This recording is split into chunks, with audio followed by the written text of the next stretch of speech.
അടുത്തിടെ RT എന്ന റഷ്യയുടെ സ്റ്റേറ്റ് ഓൺഡ് ന്യൂസ് ചാനൽ പറഞ്ഞത് ഇന്തോനേഷ്യ 2022 റഫേലിന് വേണ്ടി $8.1 ഒരു കരാർ ഒപ്പിട്ടിരുന്നു. എന്നാൽ ആ ഡീലിൽ നിന്നും അവരിപ്പോൾ പുറത്തേക്ക് വരാൻ പോവുകയാണ്. 42 റഫേൽ യുദ്ധവിമാനങ്ങൾ 2026 റഫേൽ കമ്പനി ഇന്തോനേഷ്യയിലേക്ക് ഡെലിവർ ചെയ്യണം. എന്നാൽ ഇന്തോനേഷ്യക്ക് റഫേൽ യുദ്ധവിമാനങ്ങളുടെ കഴിവിൽ വിശ്വാസമില്ലാത്തത് കൊണ്ട് ഈ ഒരു ഡീലിൽ നിന്നും പുറത്തേക്ക് വരികയാണ് എന്ന രീതിയിലുള്ള വാർത്തകളാണ് ഈ ഒരു മാധ്യമം പറഞ്ഞുകൊണ്ടിരിക്കുന്നത്.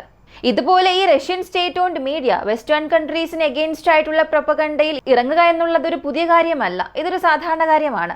എന്നാൽ റഷ്യക്കാർ ഇത്തവണ റഫേൽ യുദ്ധവിമാനങ്ങളുടെ കഴിവിനെ കുറിച്ച് തരം താഴ്ത്തി സംസാരിക്കുമ്പോൾ, നിലവാരത്തെക്കുറിച്ച് സംസാരിക്കുമ്പോൾ ഒരു പ്രധാനപ്പെട്ട കോൺഫ്ലിക്റ്റിനെയും ചേർത്ത് സംസാരിച്ചിട്ടുണ്ട്. അത് ഇന്ത്യക്ക് എഗെയിൻസ്റ്റ് ആണ്. ഇതിനെക്കുറിച്ചാണ് ഈ ഒരു വീഡിയോയിലൂടെ വിശദമായി അറിയാൻ പോകുന്നത്.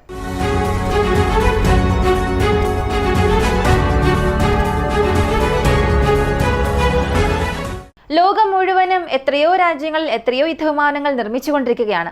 ഈ യുദ്ധവിമാനങ്ങളുടെ ശേഷിയെക്കുറിച്ച് സംസാരിക്കുമ്പോൾ അതിൽ ഏത് തരം സാങ്കേതിക വിദ്യയുണ്ട്, ഇങ്ങനെയുള്ള എക്സ്പ്ലനേഷൻ ആ രാജ്യത്തിൻ്റെ ഭാഗത്തു നിന്നും നൽകണം. ഏത് തരത്തിലുള്ള റഡാറാണ് ഉപയോഗിച്ചിരിക്കുന്നത്, എങ്ങനെയുള്ള air to air missiles integrate ചെയ്തിട്ടുണ്ട്, ഇങ്ങനെ പല കാര്യങ്ങൾ അവരുടെ ബ്രോഷറിൽ ഇൻക്ലൂഡ് ചെയ്തിട്ടുണ്ട്. അതുകൂടാതെ ആ വിമാനങ്ങൾ ചില അഭ്യാസങ്ങളും നടത്തണം. അങ്ങനെയുള്ള അഭ്യാസങ്ങൾ നടത്തുമ്പോൾ ഈ വിമാനത്തിൻ്റെ കഴിവും അതിൻ്റെ ക്യാപ്പബിലിറ്റിയും ലോകത്തിലുള്ള പല രാജ്യങ്ങൾ കാണും. അതനുസരിച്ചാണ് ഈ വിമാനത്തെ ആ രാജ്യം മറ്റു രാജ്യങ്ങൾക്ക് വിൽക്കുന്നത്. ഇത് കൂടാതെ ഏത് രീതിയിലെല്ലാം വിമാനങ്ങളെ വിൽക്കാൻ കഴിയും എന്ന് ചോദിച്ചാൽ അത് ആക്റ്റീവ് കോമ്പാക്റ്റ് ആണ്. ഇപ്പോൾ റഫേൽ യുദ്ധവിമാനങ്ങളെ നമ്മൾ എന്തുകൊണ്ട് വാങ്ങുമെന്ന് ചോദിച്ചാൽ ഈ വിമാനങ്ങൾ ബാറ്റിൽ പ്രൂൺ ആണ്. ഇതിന് മുൻപ് കോൺഫ്ലിക്റ്റിൽ അത് ഉപയോഗിച്ചിട്ടുമുണ്ട്. ആ സംഘർഷങ്ങളിൽ റഫേൽ വിമാനങ്ങൾ അതിൻ്റെ കഴിവ് തെളിയിച്ചത് കൊണ്ട് തന്നെ ഇന്ത്യൻ വ്യോമസേന രണ്ടാമതൊന്നും ചിന്തിക്കാതെ റഫേൽ വിമാനം വാങ്ങുന്നു. കൂടാതെ നമ്മളെപ്പോലെ തന്നെ ഇന്തോനേഷ്യയും റഫേൽ വാങ്ങുന്നുണ്ട്. മിഡിൽ ഈസ്റ്റിലുള്ള ഒരുപാട് രാജ്യങ്ങൾ റഫേൽ യുദ്ധവിമാനങ്ങൾ വാങ്ങുന്നുണ്ട്. ഇപ്പോൾ F-15s എടുക്കുകയാണെങ്കിൽ ഇസ്രായേൽ F-15 യുദ്ധവിമാനങ്ങളെ ആക്റ്റീവ് കോമ്പാക്റ്റിൽ ഇറാനെതിരെയും സിറിയക്കെതിരെയും ഉപയോഗിച്ചുകൊണ്ടിരിക്കുകയാണ്. അപ്പോൾ F-15സിനെ വാങ്ങുന്നവർക്ക് ഒരു ഗ്യാരണ്ടി ഉണ്ടാകും, ഈ വിമാനങ്ങൾ ബാറ്റിൽ ഫീൽഡിൽ നിലവാരത്തോടു കൂടി പ്രവർത്തിക്കുമെന്ന്. അതുപോലെ തന്നെയാണ് റഷ്യക്കാരായാലും ചൈനക്കാരായാലും അവരുടെ യുദ്ധവിമാനങ്ങളെ വിൽക്കണമെന്ന് ചിന്തിക്കുമ്പോൾ സമീപകാല സംഘർഷങ്ങളെ ആയിരിക്കും അവിടെ ഒരു ഉദാഹരണത്തിനായി കൊണ്ടുവരിക. അങ്ങനെ റഷ്യക്കാർ റഫേൽ യുദ്ധവിമാനങ്ങളെക്കുറിച്ച് തരം താഴ്ത്തി സംസാരിക്കാനായി അവിടെ കൊണ്ടുവന്ന സംഘർഷം ഏതാണെന്ന് നോക്കിയാൽ ഇന്ത്യ പാകിസ്ഥാൻ കോൺഫ്ലിക്റ്റ് ആണ്. ഇപ്പോൾ ഇന്ത്യ പാകിസ്ഥാൻ കോൺഫ്ലിക്റ്റിനെ സംബന്ധിച്ചിടത്തോളം നമുക്ക് എല്ലാവർക്കും അറിയാം, അതിൽ ഒരുപാട് പ്രൊപ്പഗണ്ടാസ് ഉണ്ടായിരുന്നു. പാകിസ്ഥാൻസ് പറഞ്ഞത് ഞങ്ങൾക്ക് യാതൊരു തിരിച്ചടിയും സംഭവിച്ചിട്ടില്ല, ഞങ്ങൾക്ക് നാശനഷ്ടങ്ങളൊന്നുമില്ല, ഞങ്ങൾക്ക് യാതൊരു അടിയും കൊണ്ടില്ല എന്ന്. എന്നാൽ നമ്മൾ ഏകദേശം 50-60 സാറ്റലൈറ്റ് ഇമേജസ് തെളിവായി കാണിച്ചിട്ടുണ്ട്. ആ ഇമേജസ് കാണുമ്പോൾ തന്നെ അറിയാം പാകിസ്ഥാന്റെ വ്യോമതാവളങ്ങൾ ബാധിക്കപ്പെട്ടിട്ടുണ്ടെന്ന്. അതുകൂടാതെ നൂർഖാൻ എയർബേസിൽ C-130 ഹെർക്കുലസ് എന്ന മീഡിയം റേഞ്ച് ട്രാൻസ്പോർട്ട് എയർക്രാഫ്റ്റ് കത്തി നശിക്കുന്നതും അതിൽ കാണാൻ സാധിക്കും. കൂടാതെ പാകിസ്ഥാൻ എയർബേസിലെ ഹാങ്ങറിലും ആക്രമിച്ചു. ആ ഹാങ്ങറിനുള്ളിൽ ഒരു മീഡിയം റേഞ്ച് സാമിന്റെ ഒരു AWACS ഉള്ളതും കാണാൻ കഴിയും. അപ്പോൾ നമ്മൾ മിസൈലിലൂടെ തന്നെ പാകിസ്ഥാൻ വ്യോമസേനയുടെ ട്രാൻസ്പോർട്ട് എയർക്രാഫ്റ്റ്, കൂടാതെ AWACS, കൂടാതെ അൺവെരിഫൈഡ് ആയിട്ടുള്ള റിപ്പോർട്ട്സിൽ 4 F-16 വരുന്നുണ്ട്. വെരിഫൈഡ് ആയിട്ട് ലഭിച്ചത്, കണ്ണുകൾ കൊണ്ട് നമ്മൾ കണ്ടത്, ഒരു AWACS ഡാമേജ് ആയിട്ടുണ്ട്, ഒരു C-130 ഹെർക്കുലിസ് ഈ ട്രാൻസ്പോർട്ട് എയർക്രാഫ്റ്റ് ഡാമേജ് ആയിട്ടുണ്ട്.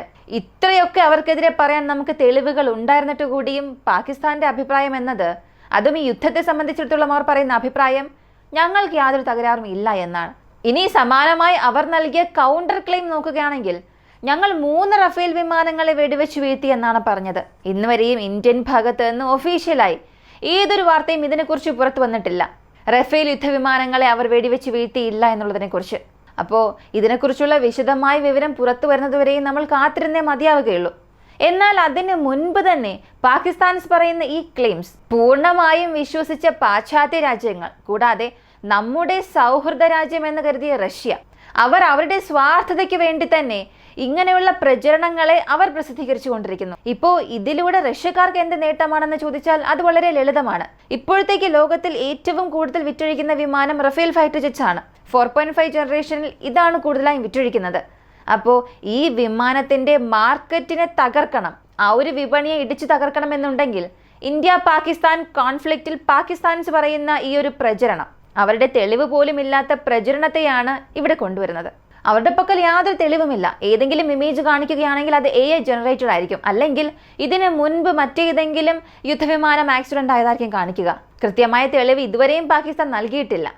അങ്ങനെ നൽകാതിരിക്കുന്ന സാഹചര്യത്തിൽ പോലും പാകിസ്ഥാന്റെ ഈ ഒരു ക്ലെയിം കൊണ്ടുവന്ന് നോക്കുക. ഇന്ത്യൻ വ്യോമസേനയിലെ 3 റഫേൽ വിമാനങ്ങളെ പാകിസ്ഥാന്റെ വ്യോമസേന വെടിവെച്ചു വീഴ്ത്തി. അപ്പോൾ പാശ്ചാത്യ രാജ്യങ്ങളുടെ ഫൈറ്റർ ജെറ്റ്സ് എല്ലാം നിലവാരമേ ഇല്ലാത്തതാണ്, വേസ്റ്റ് ആണ് എന്നൊക്കെ പറഞ്ഞാണ് സ്വന്തം രാജ്യത്തിന്റെ ഫൈറ്റർ ജെറ്റ്സിനെ പ്രൊമോട്ട് ചെയ്യുന്നത്. പക്ഷെ അവിടെയും നമ്മെ ഒരു സബ്ജക്റ്റാക്കി മാറ്റുകയാണ് ചെയ്തത്. എന്നാൽ സത്യത്തിൽ ഇങ്ങനെ ഒരു സംഭവം നടന്നു. എന്നിട്ട് ഇന്ത്യ അത് സമ്മതിച്ചു. ശരി, ഞങ്ങൾക്ക് 3 റഫേൽ യുദ്ധവിമാനങ്ങൾ നഷ്ടപ്പെട്ടു.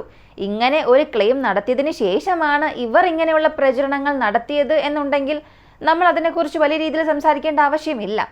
പക്ഷേ ഇന്ത്യയുടെ ഭാഗത്ത് നിന്ന് യാതൊരു കൺഫർമേഷൻ വന്നിട്ടേയില്ല. എന്നിട്ട് പോലും റഷ്യയുടെ അലയെന്ന് കരുതപ്പെടുന്ന ഇന്ത്യക്ക് എതിരെ ഒരു പ്രൊപ്പഗണ്ട അവരുടെ സ്വാർത്ഥതയ്ക്ക് വേണ്ടി മാത്രം ചെയ്യുന്നു.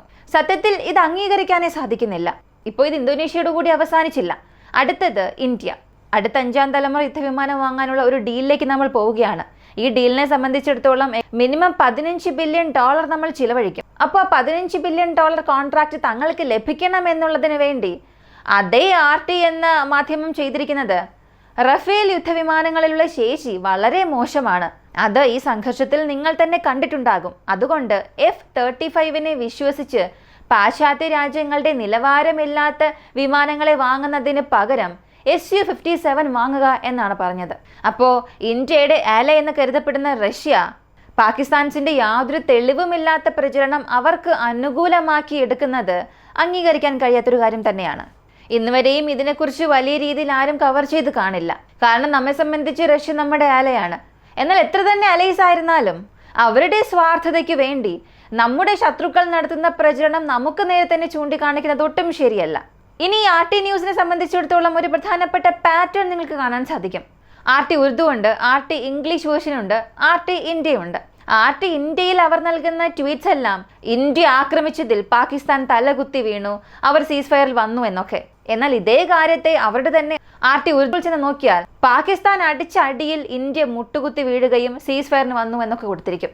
അപ്പോൾ RT എന്ന ഈ ന്യൂസ് ചാനൽ ഓരോ കൺട്രിക്കും അനുസരിച്ചതുപോലുള്ള അവരുടെ പ്രൊപ്പഗണ്ട സൃഷ്ടിക്കുകയാണ്. ഇന്ത്യയിലാണെങ്കിൽ ഇന്ത്യക്ക് അനുകൂലമായി സംസാരിക്കും, പാകിസ്ഥാനിലാണെങ്കിൽ പാകിസ്ഥാൻ അനുകൂലമായും ന്യൂസ് കൊടുക്കും.